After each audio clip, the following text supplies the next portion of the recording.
Micro-Info. Aujourd'hui, nous avons une émission particulièrement chargée et intéressante et surtout diversifiée. Pourquoi?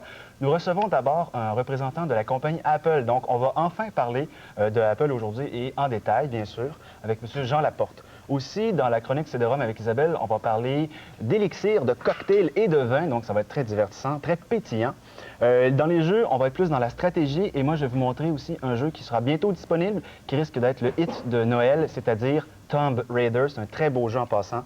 On va parler aussi, bien sûr, avec Ghislain, de formation. On va parler de Infonique. On a un nouveau collaborateur à l'émission, donc on va les avoir aujourd'hui à l'émission.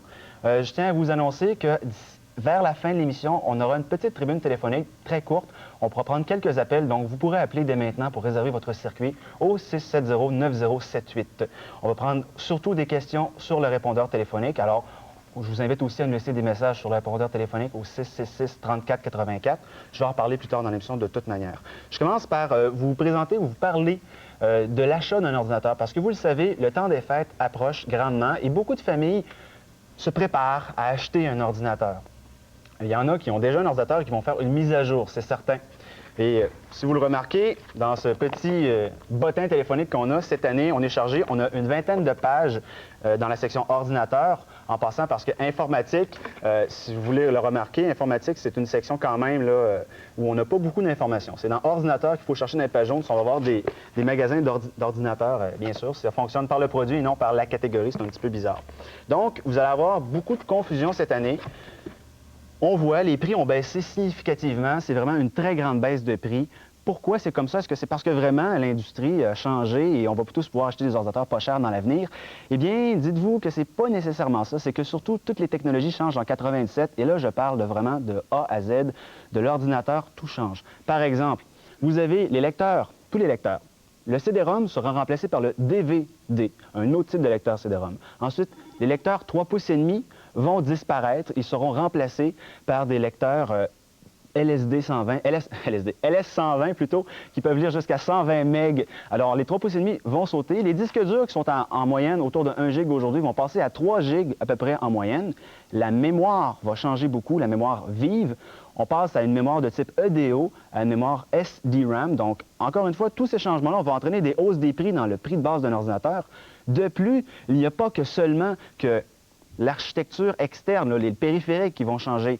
À l'intérieur, il y a beaucoup de modifications. Premièrement, les cartes mères, on passe à une technologie, on est déjà en train de passer, à du ATX. C'est une nouvelle technologie. Ensuite, les processeurs vont changer beaucoup. On va avoir des Pentium MX, MMX, on en a parlé dans les dernières semaines, on va encore en parler plus tard. D'ailleurs, le premier Pentium MMX devrait sortir probablement d'ici la fin de l'année ou en début 97. Aussi, vous allez avoir ce qu'on appelle les Pentium Pro version CLAMAT, c'est-à-dire les versions grand public qui vont sortir.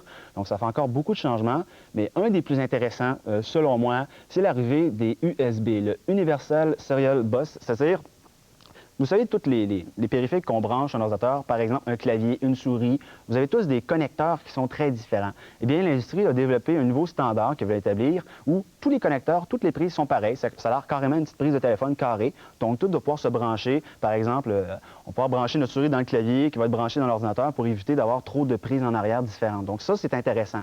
Mais ce qui veut dire, quand vous allez acheter un ordinateur, ces fêtes, pour les fêtes, justement, vous risquez d'avoir une surprise en 97 parce que si tout change, vous serez vite désuet.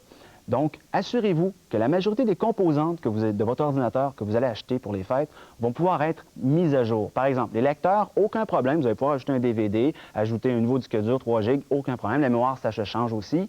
Par exemple, le processeur et la carte mère, il y a des limitations dépendamment des types. On va en parler en fin d'émission. Cyrix versus Intel, qui est meilleur? On va en parler. Aussi, je tiens à vous remarquer que les cartes vidéo, c'est un sujet très d'actualité. D'ailleurs, on se propose de faire des évaluations comparatives dans les prochaines semaines de différentes cartes vidéo parce que ils sont apparus toutes sortes de modèles différents, des cartes accélératrices 3D, des cartes 64 bits, 128 bits, etc. Donc, vraiment une grande diversité et on peut être porté à confusion, savoir quelle carte je prends. Par exemple, pour des jeux, on devrait prendre peut-être une carte accélératrice 3D. Une carte accélératrice 3D, ça peut coûter entre 200 et 400 $. Donc, c'est très dispendieux. Si je peux me permettre un conseil, une remarque aux parents qui désirent acheter un ordinateur pour la famille, c'est bien d'acheter un ordinateur pour la famille avec l'équipement standard, faire du traitement de texte, etc. Mais si vos enfants vous disent « on veut un ordi aussi pour jouer », achetez plutôt une console de jeu à 300-400 $ bon marché comme un Nintendo 64 ou une Sony PlayStation parce que rajouter toutes ces composantes-là, c'est-à-dire rajouter la carte accélératrice 3D, lecteur CD, tout ça, lecteur CD c'est essentiel quand même, mais rajouter une carte accélératrice surtout, ça revient cher et surtout, c'est jamais plus simple. Ça n'a jamais été aussi simple de mettre une cartouche de Nintendo 64 ou un CD-ROM dans une Sony PlayStation que de configurer des jeux sur PC. C'est un défi aujourd'hui, certains jeux. On parle de NHL 97, il y a des gens qui ont des maux de tête avec ça. D'ailleurs, je peux vous dire qu'on avait dit qu'avec la Mystique, une carte vidéo accélératrice 3D, il y avait des problèmes. Et là, officiellement, c'est corrigé. Ils ont sorti des nouvelles mises à jour. Bon, donc, d'ici le temps des fêtes, soyez prudents, magasinez surtout vigilamment. Parlant de magasinage, présentement se déroule la foire du micro, qui se déroule du 14 au 17 novembre. On était un peu déçus. On est allé sur place et c'est effectivement une réunion de détaillants en informatique. Il n'y avait pas beaucoup de nouveautés à voir. C'était vraiment... Les fabricants étaient absolument absents. Il y a eu quelques apparitions. Par exemple, aujourd'hui, il y avait Microsoft qui était là. Nous, on a réussi à tourner une petite entrevue avec une compagnie qui s'appelle Tektronix, une très grosse compagnie qui font des belles imprimantes. On va la montrer à la fin de l'émission, justement. Mais ça nous a fortement déçus, ce salon-là, comme les deux derniers qui ont eu lieu à Québec. C'est-à-dire, je fais référence à Super InfoRoute 96 en septembre, et l'an dernier, en avril, un salon nommé Super Multimédia Vidéo Électronique. C'était vraiment très, très nul comme salon.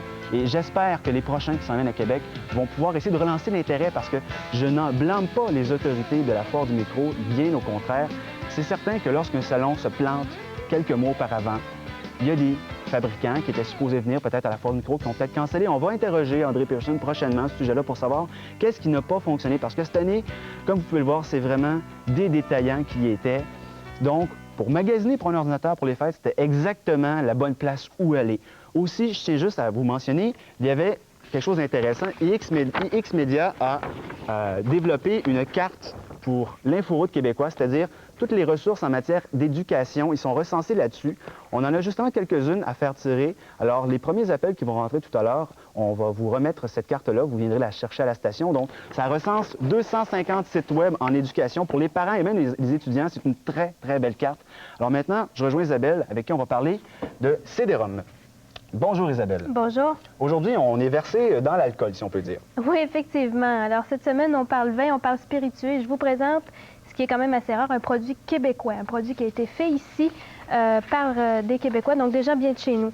C'est en fait un guide interactif, on peut le décrire comme ça, un guide interactif pour mieux comprendre, pour mieux connaître les vins et les spiritueux. Ce qui est intéressant à mentionner aussi, c'est que chacun de ces vins-là et de ces spiritueux-là sont disponibles à la SAQ. Alors, okay. Dans les épiceries... Donc, on ne sera pas surpris de ne pas les retrouver. On va les retrouver, justement. C'est ça. C'est ce qui fait la différence des produits qui viennent parfois d'ailleurs et qui font qu'on ne peut pas retrouver, justement, le vin qu'on aimerait avoir. L'interface est vraiment très simple. On a ici en bas, là, je crois, des petits verres à vin. C'est ça, effectivement. Bon, c'est l'entrée. Il y a 4 modules principaux. Alors, on retrouve les spiritueux, les vins, les cocktails et certaines astuces. Alors, on va aller voir les spiritueux. Alors, ils sont à peu près tous présentés, en fait, les principaux, et on va retrouver à ce moment-là une description. Si je choisis le whisky, par exemple, on va nous parler évidemment de distillation, d'où le scotch whisky provient, comment il a été créé, etc. Alors, vraiment des informations de type un peu historique sur les différents termes. On a aussi par la suite la section des vins. Alors, différents vins encore une fois. On doit bien sûr parler des cépages, de l'harmonie, Exactement, etc. Exactement. Il y a 489 vins qui sont recensés, de toute provenance, couleur, origine, type aussi. Alors, on y va cette fois-là par recherche. On fait une recherche selon certains critères. Alors, on a le choix entre type, le budget, l'harmonie, avec quoi on veut le servir, la couleur et évidemment le pays d'origine. Alors, on a... Au niveau des types, on va faire une recherche type. On va aller dans les cépages. Alors, j'ai le choix entre cépage et appellation. On va rechercher, bon, un chardonnay, par exemple. On va choisir un certain budget. Par exemple, 20 à 25 $. C'est ça, exactement. Alors, on a plusieurs choix, 0 à 10, 10 à 15, etc. Donc, différents ordres de prix. Alors, je choisis tout simplement mon budget. L'harmonie, on va y aller avec, on peut choisir, par exemple, tout un repas, des viandes, des poissons, etc. Alors, les poissons. On va choisir, disons, une meunière, par exemple. Et là, je lance tout simplement la recherche. Alors, on va suggérer une série de vins. C'est ça. Se marierait bien avec notre Exactement. budget, tous les composants. Exactement. Avec tous les critères qu'on a choisis, j'aurais pu en rajouter. J'aurais pu ajouter aussi une spécification de couleur, une spécification aussi de pays d'origine. Alors, la recherche a été effectuée. J'ai maintenant la liste des vins qui correspondent à ce que j'ai choisi et je peux choisir l'un de ces vins-là et pouvoir, à ce moment-là, avoir des informations. Alors, au niveau de son caractère, on va décrire sa robe, sa couleur, en fait, tous les termes qui sont utilisés habituellement. Les conseils, comment on le sert. On a même l'étiquette à côté. Oui, on a même l'étiquette. Et ça peut être imprimé. C'est ce qui est intéressant.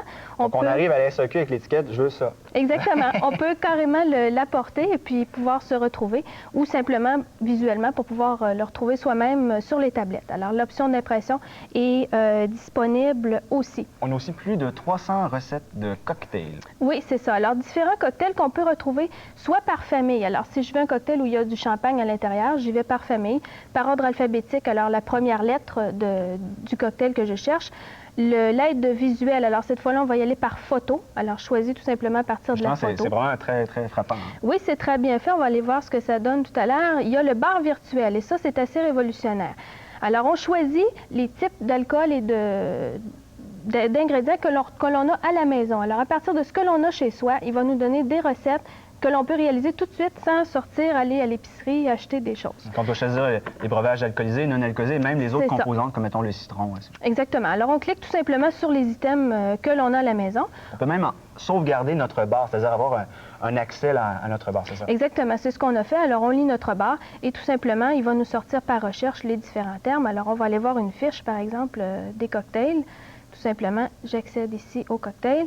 Alors, je vais choisir n'importe lequel, le White Lady, par exemple, et là, je vais avoir les ingrédients. Une présentation très visuelle. Ainsi que l'image, et on peut faire un zoom sur cette image-là, alors très bien voir comment le cocktail est présenté. Puis on termine, il y a une section sur les astuces, les conseils qu'ils nous donnent. Oui, on va aussi définir certains termes. Qu'est-ce que l'énologie, par exemple? Qu'est-ce qu'un millésime? Qu'est-ce qu'un cépage, etc. Et on va donner des trucs, comment rafraîchir une bouteille de vin, par exemple. C'est pas le même type de rafraîchissement si on a un vin blanc ou un vin rouge.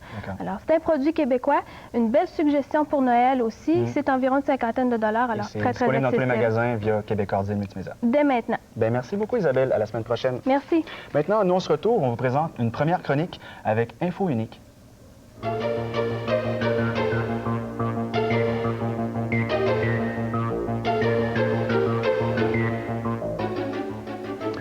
Je suis chez Info Unique, un nouveau collaborateur à l'émission Micro-Info. Je m'entretiens avec Jacques Fouque, qui est propriétaire. Bonjour, Monsieur Fouque. Bonjour, François.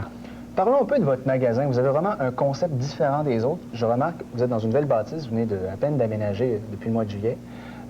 Pourquoi le plancher par rapport aux autres superficies sont différentes? Alors, nous autres, c'est que le concept est axé beaucoup sur les conseils qu'on doit fournir aux acheteurs d'ordinateurs. Et on est spécialisé uniquement dans les ordinateurs. Donc, l'espace en avant est plutôt réservé pour que les gens puissent s'asseoir et jaser, se renseigner. Puis le restant de l'espace est réservé ou pour le service ou pour l'emmagasinage des pièces, comme les moniteurs, imprimantes, ou pour le montage des machines surtout. Je remarque surtout pour la vente, vous avez vraiment une approche différente.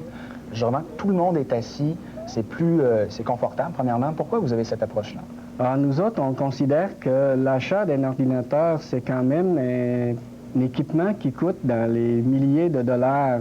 C'est, à mon avis, le deuxième équipement après l'achat d'un auto en termes d'importance pour la maison. Et je conçois mal acheter un ordinateur au bout d'un comptoir en 15 minutes avec un représentant. Alors, il faut que les gens aient un certain confort. Et la seule façon de leur fournir ce confort-là, c'est de leur permettre de s'asseoir et de jaser avec nos représentants. Puis de prendre le temps de vraiment savoir, parce que vous savez, aujourd'hui, il y a énormément de vendeurs d'informatique. Vous n'êtes pas les seuls, il y en a beaucoup. Mais vous avez accès à ça vraiment d'une façon très, très précise, même que le service, le département est à l'entrée. Oui, nous autres, c'est qu'on veut prouver aux gens qu'on est confiant non seulement à la qualité de nos machines, mais on est aussi confiant de la qualité de notre service. On est sûr que le client qui vient ici pour le service, il va sortir heureux avec un sourire. Et ça, la seule façon de le prouver, c'est de le mettre le service le plus à vue possible. Parce qu'il y a beaucoup de magasins, justement, qui n'est pas à vue. Il est au 2e étage, dans le fond, perdu derrière des C'est ça. meubles. Puis là, moi, je n'aurai pas de contrôle là-dessus, à savoir s'il y a eu des plaintes ou non. Mais ici, s'il y a de quoi, je suis là et je suis capable de le régler à la satisfaction de mes clients. Ça, c'est sûr. Qu'est-ce que vous faites dans la salle de montage? Alors, la salle de montage, c'est que, étant donné que nous autres, on est distributeur autorisé pour la marque Modulux, c'est nous autres qui faisons l'assemblage et on a de l'espace nécessaire pour mettre les pièces ensemble et faire l'installation des logiciels, puis faire passer des tests qu'on appelle des tests de burn-in. Vous m'excusez pour mon anglicisme, mais c'est les tests pour prouver que la machine est correcte. Donc, et pour ça aussi, on a besoin de l'espace. Vous avez aussi une section, le manutentionnaire, le magasinier, beaucoup de personnes qui travaillent ici vraiment à des postes très, très spécifiques. Alors, nous autres, on a un magasin pour les pièces très importantes comme la mémoire, les disques durs, les cartes mères, les processeurs, les cartes vidéo, les cartes de réseau. Tout ça, c'est des pièces qui sont minuscules, mais qui sont très dispendieuses. Donc, pour le montage d'ordinateurs, il faut qu'il y ait un magasinier qui distribue aux monteurs toutes les pièces qui composent un ordinateur lorsque le magasinier reçoit des commandes provenant des représentants. Vous vendez pas que mettons dans les processeurs, vous vendez pas que du Intel, vous proposez aussi différentes alternatives parce que il n'y a pas, la monopolisation. Nous autres, c'est qu'on a une gamme très complète allant du Pentium Pro jusqu'au Cyrix. Et pourquoi Cyrix? C'est parce que si on ne propose aucune alternative à Intel, on est sûr que Intel va être plus réticent à baisser le prix et le client ne pourra pas en bénéficier.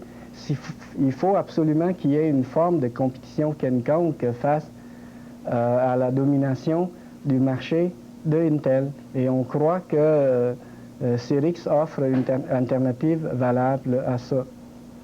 Maintenant, rappelez-nous InfoUnique, où c'est situé? Alors, InfoUnique est situé au 1995 boulevard Charest-Ouest. Ça fait seulement depuis juillet 96, par contre, qu'on est là. Et c'est en face de l'Allier Honda.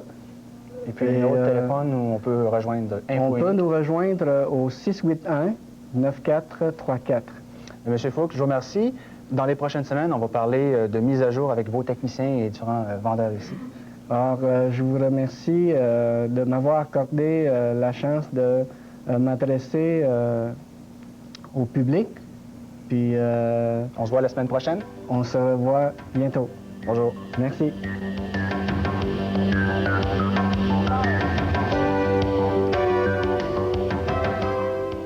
Je suis maintenant avec Jean Laporte, vice-président de Apple Québec. Bonjour, Monsieur Laporte. Bonjour. Aujourd'hui, on va parler beaucoup d'Apple dans tous les détails, sur tous les plans. On va commencer par, bien sûr, le plan financier. Comment se porte Apple Canada? Je pense qu'Apple Canada et Apple Computer se portent très bien. On a entendu beaucoup parler de la compagnie dans la dernière année dans tous les journaux, autant au Canada, au Québec, aux États-Unis. Et on a eu des moments très difficiles. On a annoncé des pertes financières, on a annoncé une restructuration, ainsi qu'un nouveau président qui a manié Apple à sa manière pour en changer un peu les directions. Ce que ça donne à peine un mois après, c'est que je pense que la compagnie Apple, présentement, a aux États-Unis, je vous dirais, 1,7 milliard américains en banque. Donc, on a beaucoup diminué les inventaires. Et on est prêt aujourd'hui à regarder le marché Internet. On est prêt à regarder le marché de la recherche et développement. Même de l'intranet aussi? Et de l'intranet pour les grandes entreprises, évidemment. Et on est prêt aujourd'hui vraiment à avoir des ordinateurs autant pour la corporation, le gouvernement, que le particulier à la maison. Vous nous parlez un peu des ententes entre Apple et Sun, entre Apple et IBM? Tout à fait. Vous savez que maintenant, ce qui est important, c'est de pouvoir être compatible, de pouvoir échanger avec les gens, le monde à l'extérieur. Et Sun est un joueur clé dans l'environnement de l'Internet par son environnement Unix, par l'environnement Java. Et IBM est un partenaire aussi parce que c'est eux qui font nos processeurs quand on parle du PowerPC. La technologie est faite par IBM. Alors, on a de plus en plus d'ententes pourraient être tout à fait compatibles avec eux, vivent dans leur environnement et qui profitent des avantages connus du Macintosh au niveau graphique, autant avec Sun, avec IBM qu'avec d'autres comme Oracle, par exemple. Donc, c'est-à-dire qu'Apple maintenant a finalement une ouverture qui était attendue depuis des années. Parce qu'avant, c'était très fermé, Apple. Une compatibilité pour permettre à cette clientèle de bénéficier de la facilité d'utilisation connue du Macintosh depuis 10 ans, tout en pouvant se brancher, se connecter vers les environnements Unix, Internet, Intranet et sur des réseaux comme Oracle, par exemple. Comment vous percevez l'arrivée des prochains Mac clones? C'est important pour nous de pouvoir faciliter l'accès aux avantages du système d'exploitation macOS, que ce soit le 7 ou le 8. Ce que les clones vont faire, ils vont pouvoir permettre à de la compétition, à d'autres genres d'ordinateurs, de faire fonctionner notre système d'exploitation. Un peu comme Microsoft ont leur propre système d'exploitation, que ce soit Windows 95 ou Windows NT, Apple le macOS, que ce soit le 7 ou le 8, et d'autres compagnies vont mettre sur leur ordinateur ce système-là, dont IBM très bientôt. OK. On va parler un peu aussi de la stratégie actuelle d'Apple avec vos produits. C'est quoi le marché d'Apple présentement? Le marché d'Apple, je pense, comme vous le savez très bien, on a une part de marché au-dessus de 50 au niveau de l'éducation au travers du Canada. On s'attaque énormément au marché du publishing. Quand on parle de publishing, c'est évidemment tout ce qui est journaux, mais c'est aussi les médias électroniques, Internet, Intranet. Ce sont les rapports annuels, ce sont les CD. Et on a aussi toute une gamme de produits qu'on appelle les performants pour performance et aussi pour les logiciels qui viennent avec pour la maison ou les gens qui sont consultants à leur compte à la maison, les bureaux qu'on a chez soi, par exemple. Donc, c'est vraiment le marché cible, les gens qui doivent avoir une valeur ajoutée dans leur travail vis-à-vis de l'ordinateur. Donc, ils le voient comme un outil pour faire comprendre à leur clientèle qu'ils ont vraiment une valeur ajoutée dans le travail de tous les jours. Je crois aussi que vous réorientez un peu la stratégie pour l'ordinateur grand public avec donner un meilleur accès aux jeux. Est-ce que c'est vrai? Mais souvent, les jeux sont une façon d'avoir accès à une technologie sans que ce soit trop dérangeant ou que les gens aient peur du clavier. Les jeux sont une bonne façon de manier l'ordinateur, sont une bonne façon d'avoir le goût d'aller vers d'autres technologies, soit l'Internet, soit simplement des bases de données. Alors, c'est pour ça que de plus en plus, vous avez des jeux qui viennent avec les ordinateurs, mais qui ne sont pour moi qu'un côté secondaire au gain de productivité qu'on peut avoir avec ces outils-là. D'accord.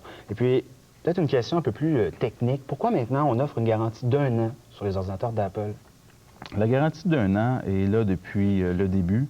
Ce qu'on a fait, c'est qu'on s'est assuré que la compatibilité soit totale au niveau de l'équipement et des logiciels. Et on a aussi une garantie pour certains produits avec lesquels on a eu des problèmes dans la dernière année. Par exemple, les PowerBooks, une garantie qui a été de réparation de 7 ans au lieu d'1 an pour les gens qui ont eu des problèmes avec leurs produits. Donc, on doit supporter notre clientèle, on la supporte et nos produits ont une garantie, une réparation à la maison de 12 mois présentement.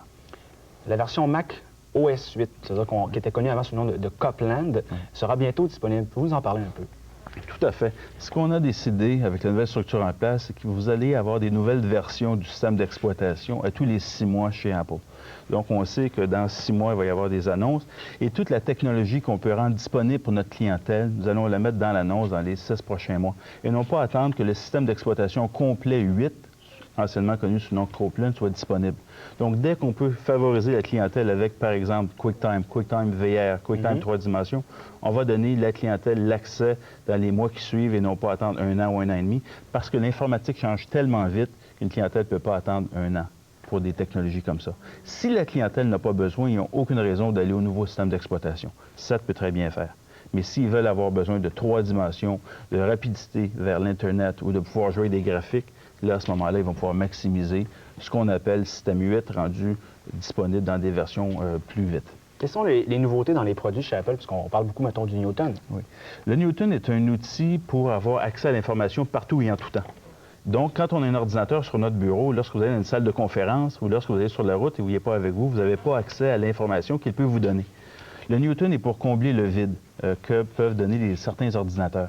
Et le Newton va pouvoir communiquer avec votre base de données, que vous soyez au bureau ou non, par infrarouge, par téléphone cellulaire ou de d'autres manières. Et c'est ça vraiment une technologie nouvelle qui s'en vient avec la famille Newton et non pas juste le petit ordinateur qu'on connaît aujourd'hui. D'ailleurs, la prochaine version en mars va vous offrir 10 fois la vitesse que vous avez aujourd'hui. Donc, ouvre d'un potentiel assez extraordinaire. Puis l'avenir pour Apple, qu'est-ce que c'est? Bon, je vais vous montrer quelque chose que vous avez sûrement déjà vu, qui n'est pas fait nécessairement par Apple. On a vu ça récemment, une espèce d'ordinateur avec un look très particulier. Ça, c'est plutôt des compagnies comme Macworld et Frogisoft qui développent ça. Mais est-ce que Apple va changer son orientation aussi, point de vue design, comme ils l'ont fait quand le Macintosh est arrivé, qui était vraiment révolutionnaire à l'époque. Avec 1,7 milliard en banque, je pense qu'on peut se permettre de regarder des nouveaux produits pour réinventer le monde de l'informatique, pour rendre ça plus facile tout en étant plus productif. Et on doit regarder des nouveaux designs. Mais rappelons-nous qu'Apple est là pour 80 de la clientèle et non pas pour des modèles d'exception comme cette photo-là. Alors oui, des modèles innovateurs, mais qui vont plaire aux gens qui ont besoin d'informatique et non pas juste à des gens qui veulent ça pour décorer leur salon, par exemple. D'accord. Bien, Monsieur Laporte, je vous remercie beaucoup. Merci beaucoup de l'invitation, j'apprécie. D'accord. Nous, on se revoit dans quelques instants.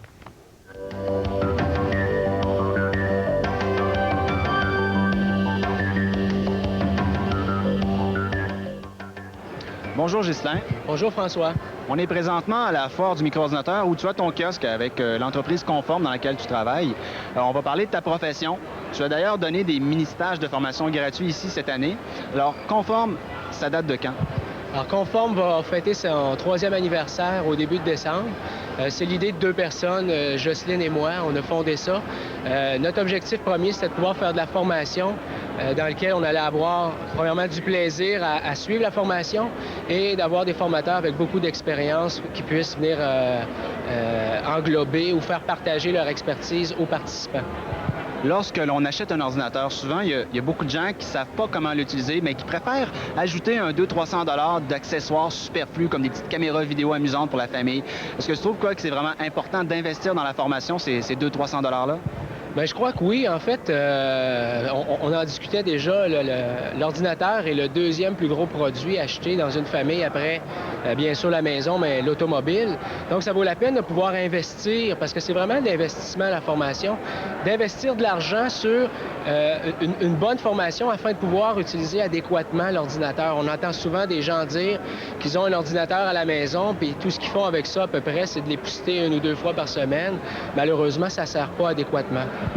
Donc, un ordinateur et les accessoires, c'est une dépense. La formation, c'est un investissement. Quel est le style de formation que vous préconisez chez Conforme? D'abord, chez Conforme, les gens qui sont engagés chez nous, c'est des gens qui ont une très grande expertise du produit. On demande à ce que les gens aient travaillé, que ce soit Word, Excel, WordPerfect, Lotus, Internet. On demande à ce que les gens soient vraiment des professionnels au niveau de l'utilisation du produit pour qu'ils puissent amener des exemples concrets à la formation. Maintenant, le formateur, la façon qu'il procède, c'est très simple. Il va expliquer des notions qu'il va démontrer tout en permettant à l'usager ou aux participants d'accéder aux mêmes notions, de les faire en même temps. Et par la suite, on récapitule en faisant des exercices où l'individu travaille seul avec un support du formateur. C'est-à-dire qu'on simule le travail en entreprise pendant la journée de formation. Vous avez combien d'ordinateurs et de salles? On a 3 salles de cours chez Conforme. On a environ 35 à 40 ordinateurs disponibles pour la formation. Puis c'est régulièrement très achalandé. Présentement, c'est quoi les cours les plus populaires, ceux qui sont demandés souvent par des gens? Bien, c'est certain, François, Windows 95, étant donné que c'est la porte d'entrée vers plusieurs autres logiciels. On ne peut pas passer à côté de la suite Microsoft Office, heureusement ou malheureusement, dépendamment comment on prend ça. Mais c'est vraiment on est dans l'ère de la suite Microsoft, des produits Internet et certains logiciels comptables aussi. Combien de temps peuvent durer en moyenne les cours qu'on peut suivre chez Conforme? En général, c'est des cours, si on prend comme Windows 95, c'est un cours de 7 heures qui peut être donné soit en une journée ou 2 soirs. Mais si on prend les produits comme les traitements de texte, les chiffriers, Word, Excel, WordPerfect, Lotus, c'est des cours de 21 heures. Donc, c'est soit 3 jours consécutifs ou une journée par semaine ou 2 soirs par semaine pendant 3 semaines. Lorsqu'on a une entreprise en formation, c'est important d'être reconnu par les entreprises, les compagnies qui font les produits comme Microsoft, etc. Quelle sorte de certification vous avez chez Conforme? En fait, on est un centre qui est reconnu Microsoft Solution Provider, donc partenaire d'affaires avec Microsoft. Ça implique d'avoir des personnes qui sont certifiées directement chez Microsoft. Donc, on doit passer des examens afin d'attester du niveau de connaissance.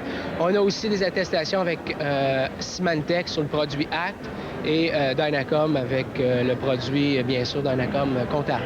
Est-ce que ces compagnies-là vous demandent de passer des examens régulièrement ou c'est fait une fois seulement? En fait, avec Microsoft, c'est des examens réguliers où, lorsque le produit est désuet, on doit absolument passer de nouveaux examens sur les nouveaux produits, comme par exemple, où moi je suis certifié Windows 3.1, je dois passer l'examen Windows 95 pour assurer le suivi de la certification. Parlons un peu de la concurrence en terminant. Qu'est-ce que tu penses de la méthodologie, utiliser des cassettes audio ou vidéo pour apprendre? Est-ce que tu trouves que c'est une bonne méthode valable? Bien, je crois que c'est une bonne méthode, oui. Là où je pense qu'il y a peut-être une lacune, c'est qu'au départ, la personne doit avoir une certaine autonomie ou être autodidacte pour pouvoir facilement apprendre avec ces produits-là. Ce que je déplore, moi, c'est le manque d'interaction entre une ressource compétente et le participant qui, lui, malheureusement, a à l'occasion des besoins qui sortent un peu du cadre de la formation. Alors, si à l'intérieur de l'enregistrement, on vous dit « faites telle ou telle action », mais que vous aimeriez avoir un peu plus d'informations ou de détails, malheureusement, l'enregistrement ne vous fournira pas l'information adéquate, ce que le formateur en classe pourra faire. Donc, chez Conforme, on va pouvoir compter sur des gens d'expérience comme toi et tes associés comme Jocelyne. Alors, Ghislain, je te remercie. Ça me fait plaisir, François.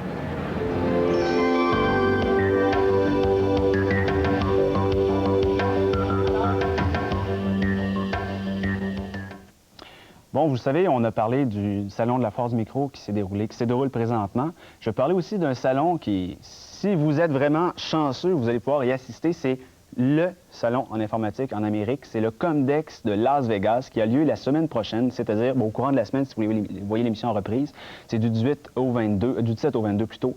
Il y a 2200 exposants. C'est des fabricants. Et sur le site web de Comdex, à l'adresse comdex.com, vous allez pouvoir suivre à chaque jour l'évolution du salon. On voit, mettons, on peut voir les previews ici. Le lundi, le mardi, le mercredi, bon, tous les jours de la semaine, vous allez avoir de l'information qui vous va être transmise, que vous allez pouvoir vérifier pour savoir quelles sont les nouveautés. Parce que toutes les grosses nouveautés, les technologies vont être annoncées au Comdex. C'est là, 2200 exposants, ils sont tous là.